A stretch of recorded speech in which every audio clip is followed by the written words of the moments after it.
Queridos, é uma alegria muito grande para mim estar aqui, rever pastor Henrique e Marquito e vários outros colegas, Felipe e Niel, alegria muito grande.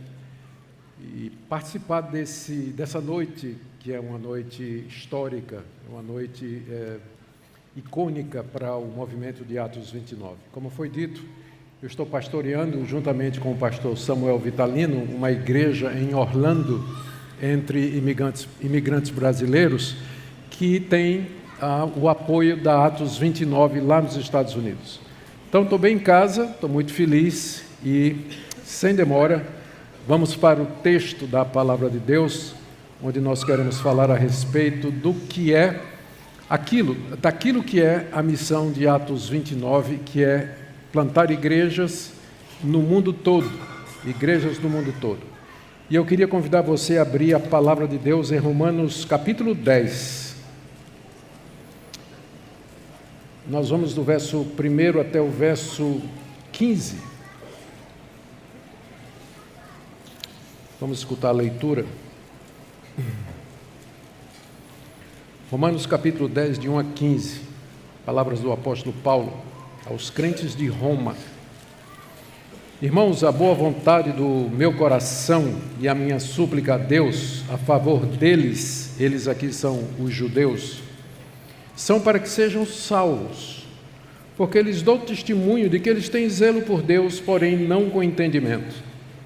Porquanto, desconhecendo a justiça de Deus e procurando estabelecer a sua própria, não se sujeitaram à que vem de Deus, porque o fim da lei é Cristo para todo aquele que crê. Ora, Moisés escreveu que o homem que praticar a justiça decorrente da lei viverá por ela.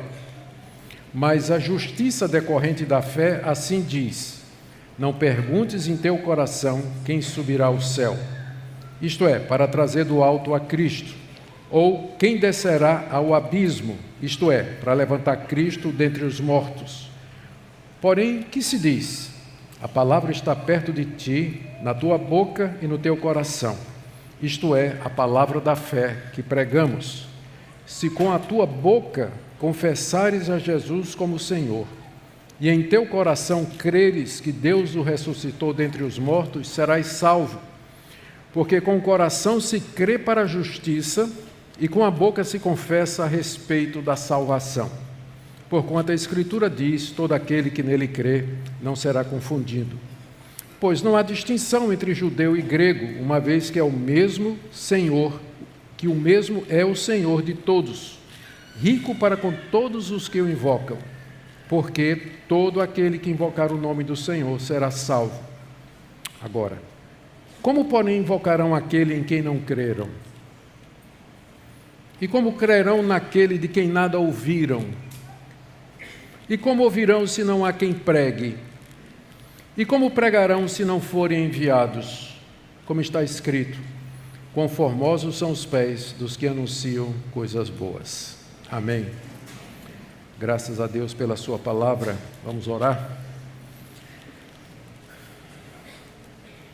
Nós pedimos, nosso Deus, que o Senhor nos dê esclarecimento, iluminação na compreensão da tua palavra.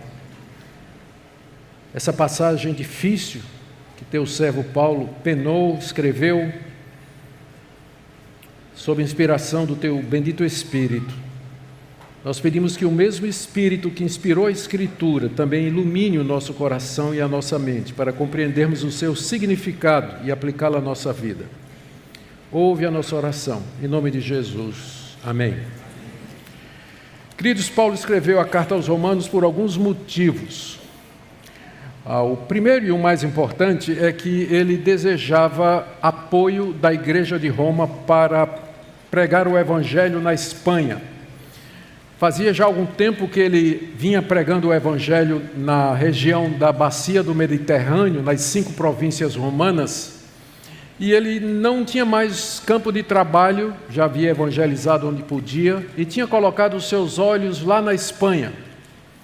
E ele precisava do apoio de uma igreja para que ele pudesse chegar até a Espanha e começar a pregação do Evangelho ali. E a igreja de Roma estava bem no caminho, era a igreja ideal.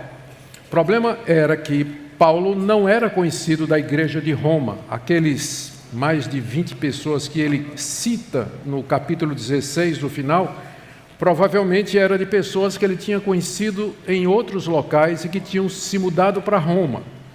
Ele era desconhecido da igreja, pessoalmente. Segundo problema é que havia muitos boatos correndo na comunidade judaica a respeito de Paulo. A comunidade judaica em Roma era muito grande, tão grande que o imperador Cláudio, uma certa altura, teve que expulsar os judeus de Roma por conta da influência e da ingerência que eles estavam tendo na política, no comércio, ali na cidade de Roma. E foi nessa saída dos judeus de Roma que Paulo encontra com Priscila e Áquila. E é interessante que tem um escritor romano chamado Suetônio, que escreveu sobre a vida dos Césares, e escrevendo sobre a vida de Cláudio, ele diz que ele expulsou os judeus de Roma por conta da instigação de um certo Cresto. Cresto, sendo romano, não é? Ele sendo romano, não sabendo quem era, pensou que Cristo era Cresto. Então, aí a gente descobre que o rolo que deu em Roma, que deixou o imperador muito furioso, era a briga dos judeus contra os cristãos, contra os judeus que haviam se tornado cristãos e que eles estavam perseguindo e criando arruaça em Roma. Como para Cláudio, o imperador Cláudio, judeu e cristão, ele não sabia a diferença, ele simplesmente mandou todo mundo embora. Mas eu estou contando isso para dizer que a comunidade judaica em Roma era muito forte. E Paulo, quando chegasse lá, sabia que ia ter que responder algumas questões. Primeiro, por que ele pregava contra a lei de Moisés? Segundo, por que ele não queria ou dizia que a circuncisão não era mais necessária? Terceiro, por que ele dizia que a justificação era pela fé, sem as obras da lei? Por que ele ensinava isso, desprezando a lei que Deus tinha dado a Moisés? Não vou te ouvir, tá bom. Por que ele, então, ensinava esse tipo de coisas? E mais, se o que Paulo estava ensinando era de Deus, por que a nação judaica como um todo rejeitou a mensagem dele? Onde Paulo ia, a mensagem do Evangelho era rejeitada. Ele chegava na sinagoga, aproveitava-se do status de rabino, começava a falar a respeito de Cristo, de Jesus como sendo o cumprimento das Escrituras, era escutado uma semana, um sábado, outro sábado, no terceiro já botavam ele para fora. E quando não, para fora da cidade, debaixo de perseguição, como em Tessalônica. Então, se Paulo, a mensagem que você está pregando é de Deus, por que é que o povo de Deus, o povo da aliança de Deus, não aceita a tua mensagem? Eram estas as perguntas que Paulo sabia que ia ter que enfrentar quando ele chegasse lá em Roma. Então, ele escreve a carta aos Romanos com esses objetivos em mente. Ele está indo para Jerusalém, ele está no final da sua terceira viagem missionária, ele está indo para Jerusalém levar uma oferta para os cristãos pobres de lá, e de lá ele planeja ir até Roma, de navio. Passar um tempo com os irmãos em Roma e por eles ser enviado para a Espanha, para começar a pregar o Evangelho lá. As coisas não saíram exatamente como Paulo queria, não é? Porque até os apóstolos podem fazer planos e Deus mudar completamente, não é? Não foi bem como Paulo. No final ele chegou em Roma, mas como prisioneiro. Chegou, não é? Afinal. Mas ele sabia que ia ter que enfrentar tudo isso. O plano dele é sair de Éfeso, final da terceira viagem missionária, ir para Jerusalém, entregar a oferta, de lá pegar um navio para Roma, passar um tempo lá e depois ir para a Espanha. Então, ele escreve essa carta com o objetivo de explicar à igreja de Roma os seus projetos e o evangelho que ele prega. E também já esvaziar as objeções que ele sabe que ele vai encontrar lá. Já dar uma resposta antecipada aos questionamentos que ele sabe que vai ter que enfrentar. Então, longe de ser uma carta sistemática, como Zwinglio pensava que era, na verdade é uma carta missionária. É a carta de um missionário que se apresenta a uma igreja, dizendo o que ele crê, o que ele prega, já respondendo a questionamentos e dizendo quais são os seus planos, que estão no capítulo 1 e no capítulo 15. E ele divide a carta de uma maneira muito sábia. Primeiro, ele começa falando da perdição de toda a raça humana, capítulos de 1 a 3. Capítulo 1, a perdição dos gentios, que nunca ouviram o evangelho, estão perdidos do mesmo jeito. Capítulo 2, a perdição dos judeus que ouviram a lei, têm a lei, mas não cumprem, estão perdidos do mesmo jeito. Capítulo 3, a perdição de toda a raça humana, terminando com aquele versículo conhecido, porque todos pecaram, carecem da glória de Deus.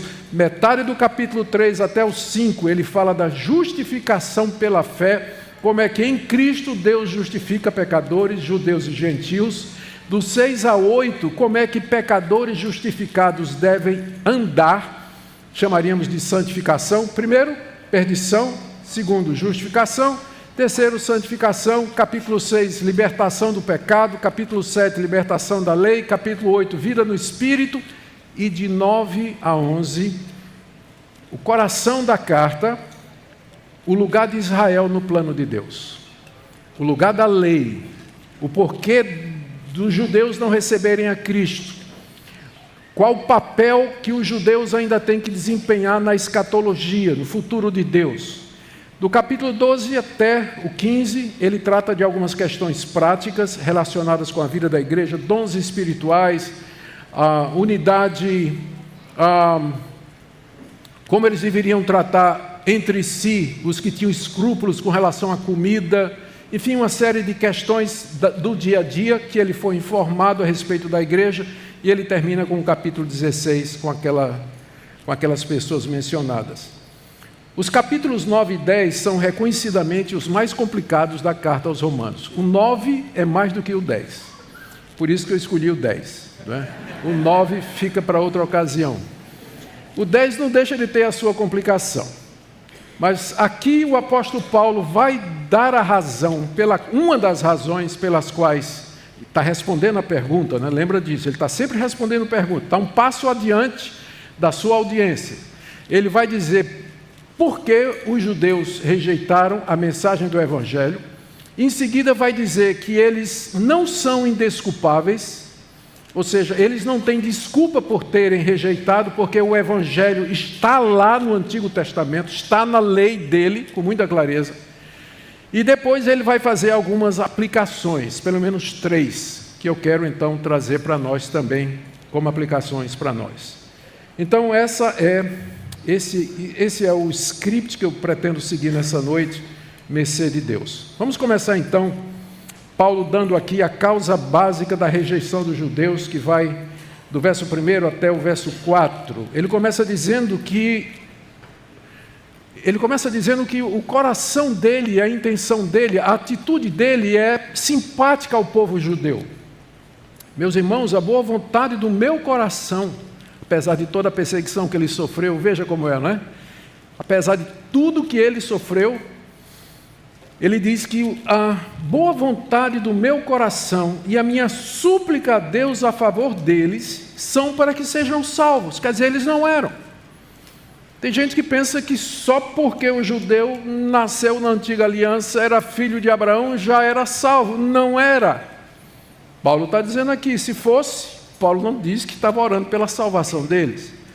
Impressiona essa atitude de amor para com aqueles que o perseguiram, apedrejaram, botaram para fora de sinagoga, expulsaram de cidade. Ainda assim, ele não deixa de orar e dizer que o desejo do meu coração é que os judeus sejam salvos, porque eles não são salvos, eles não estão salvos, eles não estão.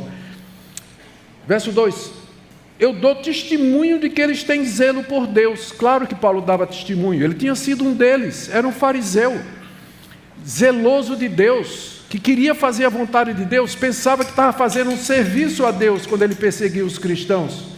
Quando ele foi a Damasco prender os cristãos, ele estava pensando que estava no cumprimento da vontade divina para ele. Alguns quadros meio liberais que tentam entender o que é que aconteceu com Saulo de Tarso, dizem que ele tinha remorso depois que ele viu o apedrejamento de Estevão, segurou aquelas roupas e ali ele entrou numa crise existencial, explodiu num surto psicológico no caminho de Damasco e ele virou cristão. Não tem o menor traço disso na Bíblia. Paulo era um fariseu satisfeito. Ele tinha certeza que estava dentro da vontade de Deus. O que aconteceu ali em Damasco foi Cristo sem respeitar o livre-arbítrio, o que é um absurdo. Cristo entrou a cavalo no coração do apóstolo Paulo, derrubou o homem. Não tinha a menor predisposição de conversão ali, nada. Ao contrário, ele era um judeu zeloso. E ele dá testemunho que os seus irmãos de raça também eram, tinham zelo por Deus, eles tinham recebido a lei de Moisés, tinham recebido as promessas, a aliança, promessa do Messias, as escrituras, o verdadeiro culto, zelavam por aquilo ali. Porém, final do verso 2, não com entendimento, o que mostra que boa vontade somente não salva, o que mostra que zelo somente não salva, o que mostra que o que salva é o entendimento correto. Por isso que doutrina é importante. Por isso que doutrina é importante. É por isso que a igreja brasileira está se perdendo com essa dicotomia. Doutrina mata, o espírito vivifica. A letra mata, o espírito vivifica. Vai estudar o contexto. Letra ali é a antiga aliança. Tem nada a ver com boa doutrina. Tem nada a ver com o estudo da palavra. O que salva é o conhecimento da verdade. É a verdade que salva. Você pode estar crendo num erro e a sua sinceridade não vai lhe salvar. Eles têm zelo por Deus, mas não com entendimento. Por quê? Por que que Paulo diz que eles têm zelo por Deus? Por que que Paulo diz que os judeus não têm entendimento? Ele diz no verso 3, porque desconhecendo a justiça de Deus. A justiça de Deus aqui não é o atributo de Deus. Atributo é aquilo que define o que nós somos, feio, bonito, alto, baixo. Deus tem atributos, Ele é santo, justo, misericordioso, bom.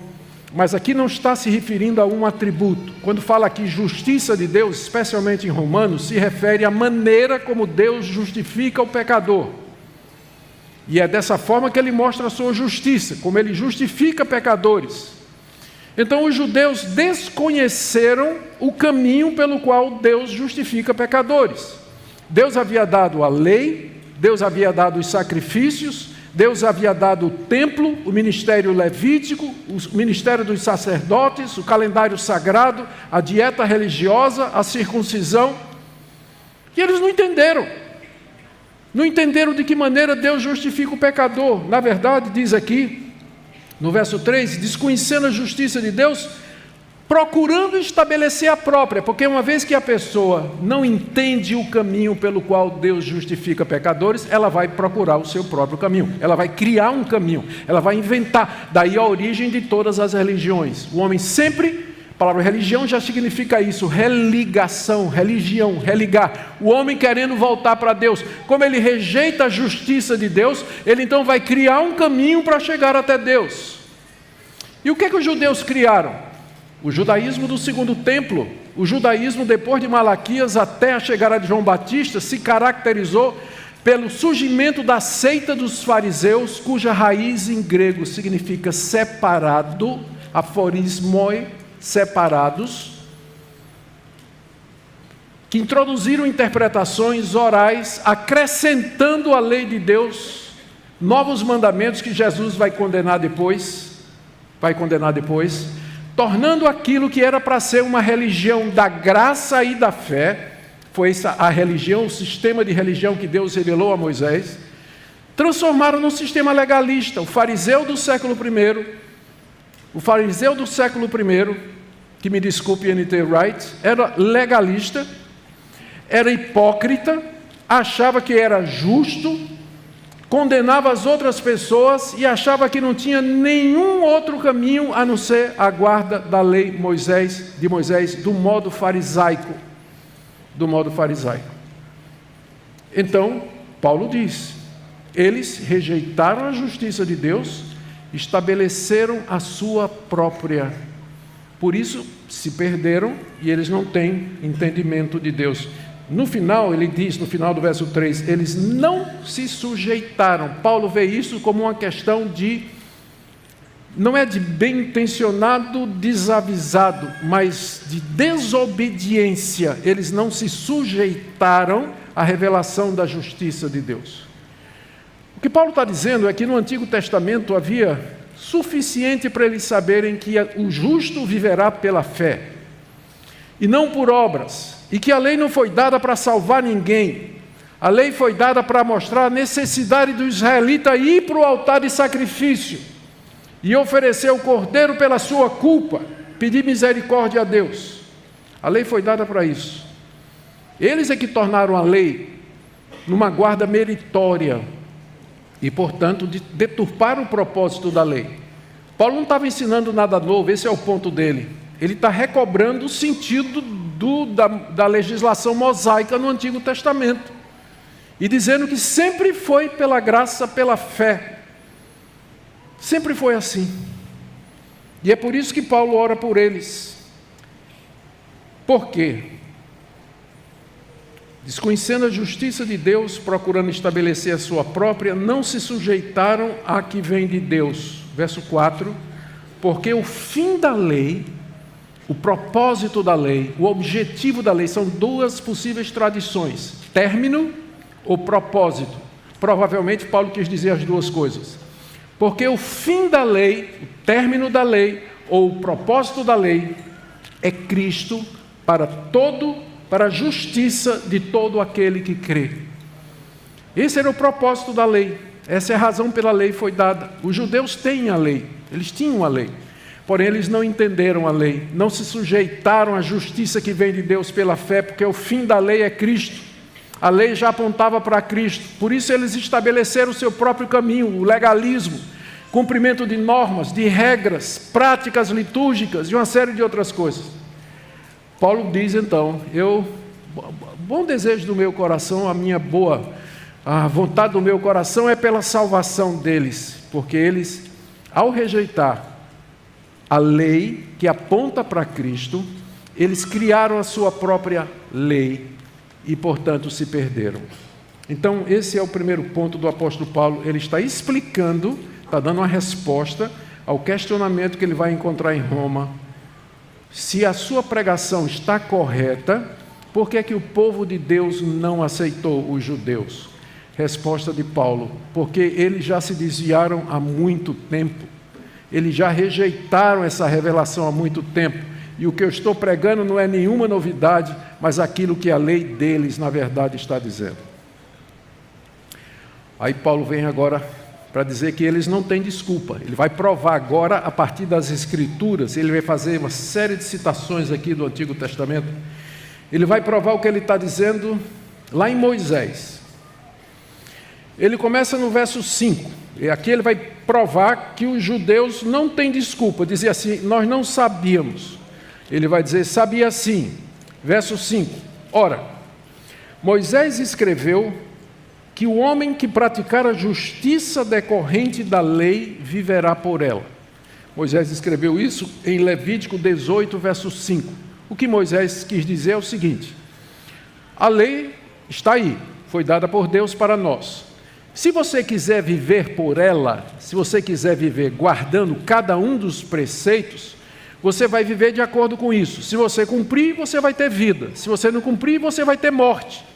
A lei é como o pacto das obras. A bênção traz a obediência traz a bênção, a desobediência traz a maldição. Essa é a norma da lei. Quem quiser viver pela lei, vai viver ou morrer pela lei. Se você guardar a lei, você vai ser salvo. Se você não guardar a lei, você vai ser condenado. E óbvio que Moisés sabia que ninguém guardava a lei. Já estava dizendo para o povo, a lei não foi dada para salvar, porque se você tentar se salvar por ela, você vai morrer. E em seguida Paulo cita Deuteronômio, onde Moisés diz o seguinte, verso 6, a justiça decorrente da fé, assim diz, não perguntes em teu coração quem subirá ao céu, isso é para trazer do alto a Cristo, ou quem descerá ao abismo, isto é, para levantar Cristo dentre os mortos. Porque Porém, que se diz? A palavra está perto de ti, na tua boca e no teu coração. Paulo está citando aqui Deuteronômio, capítulo 30, se você quiser abrir comigo. Bota o dedão aí em Romanos e vai lá para o capítulo 30 de Deuteronômio, quando Paulo diz assim, a partir do verso 11: esse mandamento que hoje te ordeno, Paulo está nas campinas de Moabe, no seu discurso final para o povo de Israel, prestes a entrar na terra prometida sob a liderança de Josué. Ele diz: esse mandamento que hoje te ordeno não é demasiado difícil, nem está longe de ti. Não está lá no céu para dizeres: quem subirá por nós ao céu, que nolo traga e nolo faça ouvir para que o cumpramos? Nem está além do mar para dizeres: quem passará por nós além do mar, para que nolo traga e nolo faça ouvir para que o cumpramos? Ou seja, Paulo está dizendo, todos esses mandamentos, Paulo não, Moisés dizendo, todos esses mandamentos que eu acabei, nós estamos em Deuteronômio, né, no final do Pentateuco, a lei já tinha sido toda dada. Paulo diz, tudo isso, Paulo, Moisés, quando eu disser Paulo, leia-se Moisés e vice-versa, tá bom? Fica mais fácil. Então, para eu não ter que me corrigir o tempo todo. Então, Moisés diz, olha, tudo isso que eu ensinei para vocês, tudo isso que eu ensinei para vocês, isso aqui não é difícil. Não é um negócio assim que está lá em cima do céu, tão alto que você diga assim, quem é que vai trazer e explicar para a gente, para que a gente cumpra? E também não está assim, não é um negócio tão profundo que pergunta assim, quem é que vai descer lá nos abismos para nos trazer o entendimento disso, para que a gente ouça e cumpra? Porque isso que eu estou dizendo para vocês, Moisés dizendo para o povo, está na tua boca, está no teu coração, está pertinho de você. Então veja, esse é o espírito da lei do Antigo Testamento. Vivendo por ela, dessa maneira, o judeu se salvaria pela fé. E Paulo, então, interpreta essa passagem da seguinte maneira. Vejam, irmãos, ele diz assim,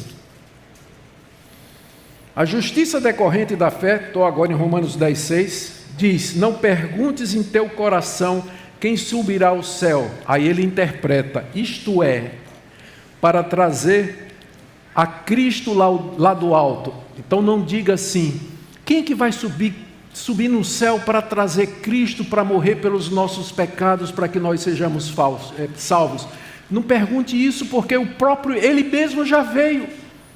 Ele mesmo já veio cumprir a lei e nos salvar. E também não pergunte, aqui no verso 7, quem descerá ao abismo? Aí ele interpreta, isto é, para levantar Cristo dentre os mortos. Não pergunte isso, porque Ele já ressuscitou.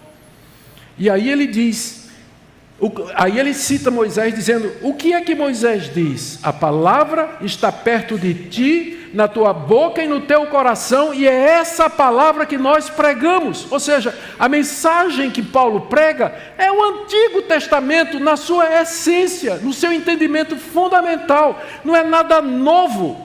Não é nada estranho que veio da cachola de Jesus ou de Paulo, dos seus discípulos que inventaram uma nova religião, como os judeus disseram, e como os protestantes são acusados e foram acusados na Reforma, que estavam inventando uma coisa nova.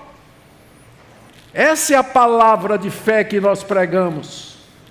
Com isso, Paulo está respondendo ao que os judeus iam dizer lá. Isso aí tudo é novidade, Paulo. Isso é coisa da tua cabeça. Paulo diz, não. Leia Moisés. Leia Deuteronômio. E aí ele tira 3 conclusões. Primeira,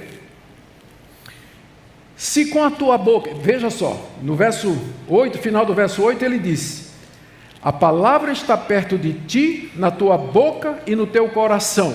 Portanto, primeira conclusão, verso 9, se com tua boca confessares Jesus como Senhor, e em teu coração creres que Deus o ressuscitou dentre os mortos, serás salvo. Está perto de você, pertinho de você. Se você crer de todo o coração que Deus ressuscitou a Jesus dentre os mortos, e você confessar isso diante dos homens, você será salvo, perdoado dos seus pecados, será justificado de todas as suas iniquidades, será recebido por Deus, adotado, santificado e finalmente glorificado. palavra está perto de você. Não é por obras, não é por mérito, não é por condição humana nenhuma. Primeira conclusão. Ele agora cita agora a base para ele dizer isso. Verso 10. Porque com o coração se crê para a justiça. É um coração crente, não é uma mente somente. O entendimento é importante, mas uma vez que a mente compreendeu, o coração tem que seguir.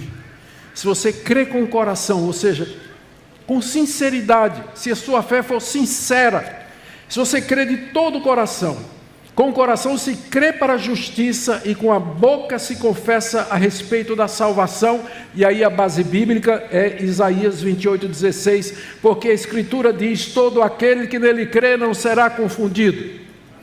Já está no Antigo Testamento.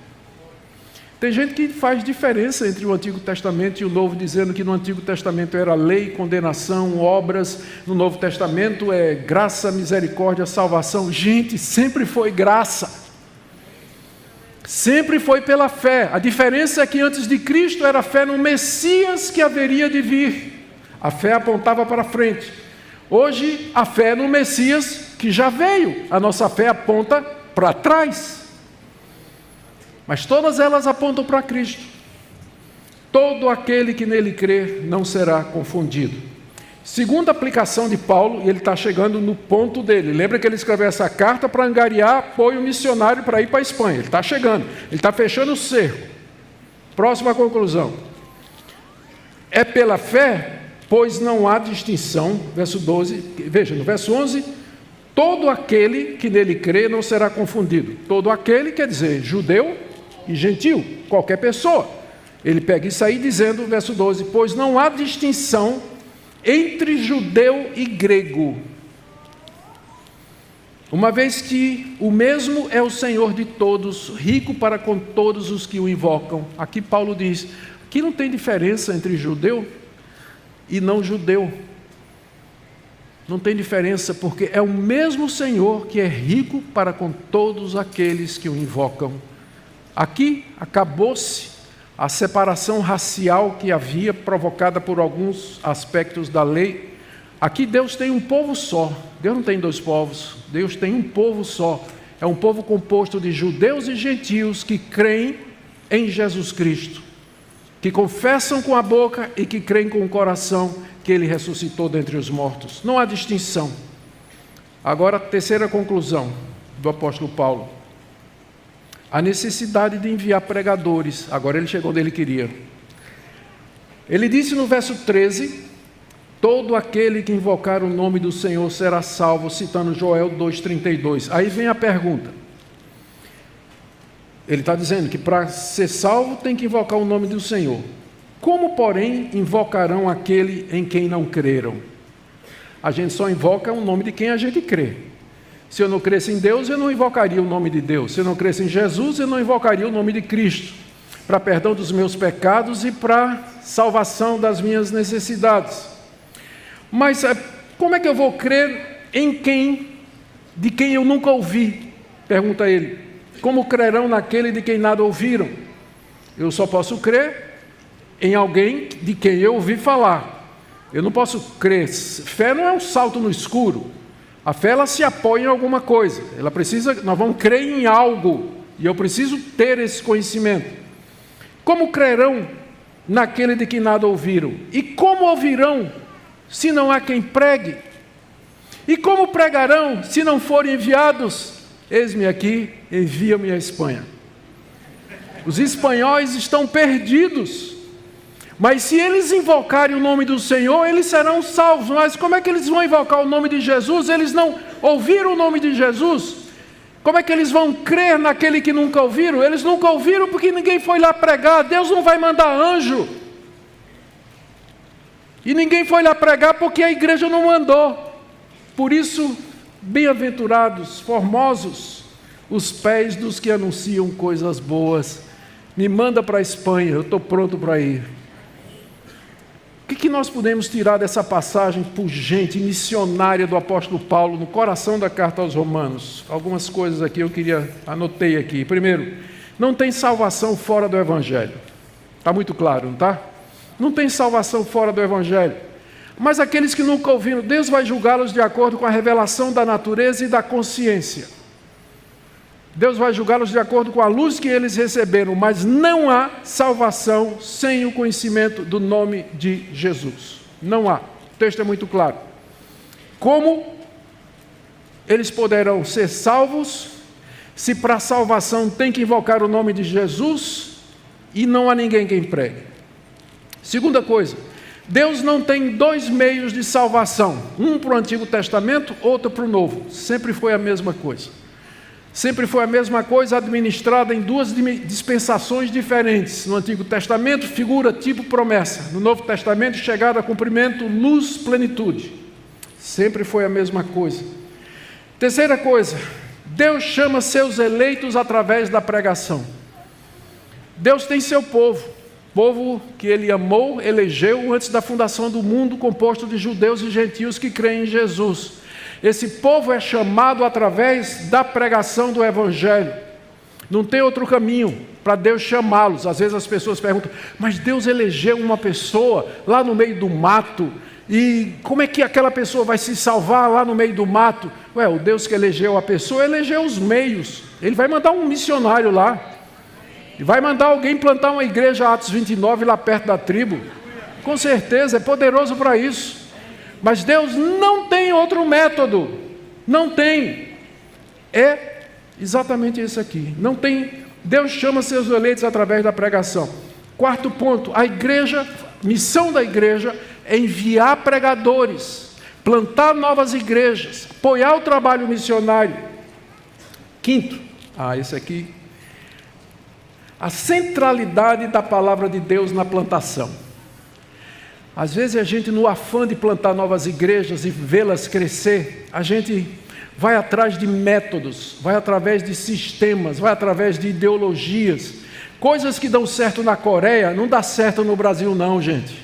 Necessariamente não. Coisas que funcionam nos Estados Unidos, não dá certo aqui não. Necessariamente, e coisas que funcionam aqui não vão dar certo nos Estados Unidos também não. Eu tomei tenho 70 anos, 43 de pastor, tomei o maior choque da minha vida quando fui pastorear a igreja de imigrantes em Orlando. Eu disse, eu vou tirar de letra, né? Sou pastor há 43 anos. Cheguei lá, tive que começar de novo, começar com o meu pastor me chamando de estagiário. E eu era mesmo.